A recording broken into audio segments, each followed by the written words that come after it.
Friends, ഇന്ന് നമ്മുടെ dinner plan ഐഡിയാസിൻ്റെ 7th day ആണ്. ഇന്ന് നമ്മളൊരു സ്പെഷ്യൽ റെസിപ്പിയാണ് നോക്കുന്നത്. ഡിന്നറിനൊക്കെ കഴിക്കാൻ പറ്റുന്ന ഹെൽത്തി ആയിട്ടുള്ള ഡയബറ്റിക് പേഷ്യൻസിനൊക്കെ വളരെ നല്ലതായിട്ടുള്ള ഒരു കഞ്ഞിയുടെ റെസിപ്പിയാണ് നോക്കുന്നത്. ഗോതമ്പ് കഞ്ഞിയാണ് ഉണ്ടാക്കുന്നത്. എങ്ങനെയാണെന്ന് നോക്കാം. അപ്പോൾ ഒരു ബൗളിലോട്ട് 1 കപ്പ് ഗോതമ്പാണ് എടുക്കുന്നത്. ഇത് നമുക്ക് റേഷൻ കടയിൽ നിന്ന് കിട്ടുന്ന ഗോതമ്പ് വേണമെങ്കിലും ഉപയോഗിക്കാം. ഇത് കടയിൽ നിന്ന് വാങ്ങിച്ചിട്ടുള്ള ഗോതമ്പാണ്. നുറുക്ക് ഗോതമ്പല്ല, നമ്മുടെ സാധാരണ ഗോതമ്പ് തന്നെയാണ്. ഇനി ഇത് വെള്ളത്തിലിട്ട് വെക്കുന്നൊന്നുമില്ല, നന്നായിട്ടൊന്ന് കഴുകി എടുത്താൽ മതി. ഇവിടെ ഒരു കുക്കർ എടുത്തിട്ടുണ്ട്. നമ്മൾ കഴുകി വൃത്തിയാക്കിയ ഗോതമ്പ് ഇതിലോട്ട് ഇട്ട് കൊടുക്കാം.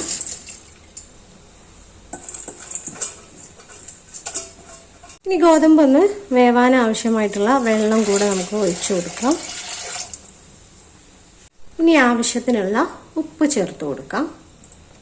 ഇനി ഗ്യാസിലോട്ട് വെച്ച് ഒരു 2-3 വിസിൽ വരുന്നത് വരെ നന്നായിട്ടൊന്ന് വേവിച്ചെടുക്കണം. ഒരു 4 വിസിലോളം വന്നിട്ടുണ്ട്. നമുക്കൊന്ന് തുറന്നു നോക്കാം. അപ്പൊ കഞ്ഞി ഇവിടെ റെഡി ആയിട്ടുണ്ട് കേട്ടോ. ഇനി ഇങ്ങനെ കഴിക്കാൻ ഇഷ്ടമുള്ളവർക്ക് ഇങ്ങനെ കഴിക്കാം. അതല്ല, നമ്മൾ ഇതിലോട്ട് വേറെ ഒന്നും ചേർത്തിട്ടില്ലല്ലോ, ഉപ്പ് മാത്രമല്ലേ ഇട്ട. അപ്പോൾ ചിലവർക്ക് ഒന്നും ഇതിന്റെ കൂടെ ഒന്നും ഇല്ലാതെ കഴിക്കാൻ ബുദ്ധിമുട്ടായിരിക്കും. അപ്പൊ അതിനു വേണ്ടി നമുക്കിതൊന്ന് താളിച്ചെടുക്കാം. ഒന്ന് താളിച്ചെടുക്കാൻ വേണ്ടി പാൻ ഗ്യാസിലോട്ട് വെച്ച് കൊടുത്തിട്ടുണ്ട്. നമ്മുടെ ആവശ്യത്തിനനുസരിച്ചുള്ള വെളിച്ചെണ്ണ ഒഴിച്ചു കൊടുക്കാം. ഞാനൊരു 2 ടേബിൾ സ്പൂണോളം ഒഴിച്ചു കൊടുക്കുന്നുണ്ട്. എണ്ണ ഒന്ന് ചൂടായി വന്നിട്ടുണ്ട്. നമുക്കൊരു 1/4 ടീസ്പൂൺ ഉലുവ ഇട്ട് പൊട്ടിച്ചു കൊടുക്കാം. ഉലുവ ഒന്ന് പൊട്ടി വന്നിട്ടുണ്ട്. ഇനി 5-8 ചെറിയ ഉള്ളി അരിഞ്ഞെടുത്തത് ചേർത്ത് കൊടുക്കാം. ഇനി ഒരു ചെറിയ പീസ് ഇഞ്ചി കൊത്തി അരിഞ്ഞതാണ്, അത് ചേർത്ത് കൊടുക്കുന്നുണ്ട്. കൂടെ തന്നെ ഒരു ചെറിയ പച്ചമുളകും കൂടെ അരിഞ്ഞെടുത്തത്. ഇത്രയും ചേർത്തിട്ട് ഇത് നമുക്കൊന്ന് വഴറ്റിയെടുക്കാം. ചെറിയ ഉള്ളിയുടെ കളറൊക്കെ ഒന്ന് മാറി ഒന്ന് മുരിഞ്ഞു വരണം, അതുവരെ ഒന്ന് വഴറ്റി കൊടുക്കാം.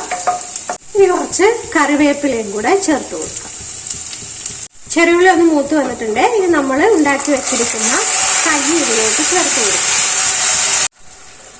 ഇനി നന്നായിട്ടൊന്ന് മിക്സ് ചെയ്തെടുക്കാം കേട്ടോ. ഇനി ഉപ്പുണ്ടോ നോക്കുക. ഉപ്പില്ലെങ്കിൽ ഈ സമയത്ത് നമുക്ക് ചേർക്കാം. ഒരല്പം കൂടെ ഉപ്പ് ചേർത്ത് കൊടുക്കുന്നുണ്ട്. ഇനി ഒന്നും കൂടെ ഒന്ന് മിക്സ് ചെയ്ത് കൊടുക്കുക. ഇനി തിളപ്പിക്കൊന്നും വേണ്ട, നമുക്ക് ഗ്യാസ് ഓഫ് ചെയ്ത് കൊടുക്കാം. ഗോതമ്പ് കഞ്ഞി ഇവിടെ റെഡി ആയിട്ടുണ്ട് കേട്ടോ. നമുക്ക് പെട്ടെന്ന് ഉണ്ടാക്കാൻ പറ്റുന്നതാണ്. മാത്രമല്ല, ഇതിലോട്ട് പ്രത്യേകിച്ച് ഇനി ചമ്മന്തിയോ അല്ലെങ്കിൽ പപ്പടോ ഒന്നും കൂട്ടി കഴിക്കണമെന്നില്ല. ഡിന്നറിനൊക്കെ നമുക്ക് കഴിക്കാൻ പറ്റുന്ന ഒരു ബെസ്റ്റ് ഫുഡാണ്.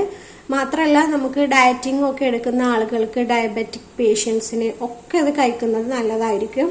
പിന്നെ ഉപ്പിട്ട് മാത്രം കഴിക്കാൻ ബുദ്ധിമുട്ടുള്ളവർക്കാണെങ്കിൽ ഇതുപോലെ ചെയ്തെടുത്താൽ നമുക്ക് അതിന്റെ വേറെ കറികളൊന്നും വേണ്ട. ഇത് തന്നെ കഴിക്കുമ്പോൾ തന്നെ അത് ടേസ്റ്റ് ആയിരിക്കും. ഗോതമ്പൊക്കെ വീട്ടിലിരിക്കുന്നുണ്ടെങ്കിൽ ഒരു പ്രാവശ്യം ഒന്ന് ഉണ്ടാക്കി നോക്കൂ. വീഡിയോ ഇഷ്ടമായിട്ടുണ്ടെങ്കിൽ കമന്റും ലൈക്കും ഷെയറൊക്കെ ഒന്ന് തന്നേക്കണേ. അതുപോലെ തന്നെ ചാനൽ സബ്സ്ക്രൈബ് ചെയ്യാതെ കാണുന്നവരുണ്ടെങ്കിൽ ചാനൽ ഒന്ന് സബ്സ്ക്രൈബ് ചെയ്തേക്കണേ. അപ്പൊ അടുത്ത വീഡിയോയിൽ കാണാം. Okay, thank you.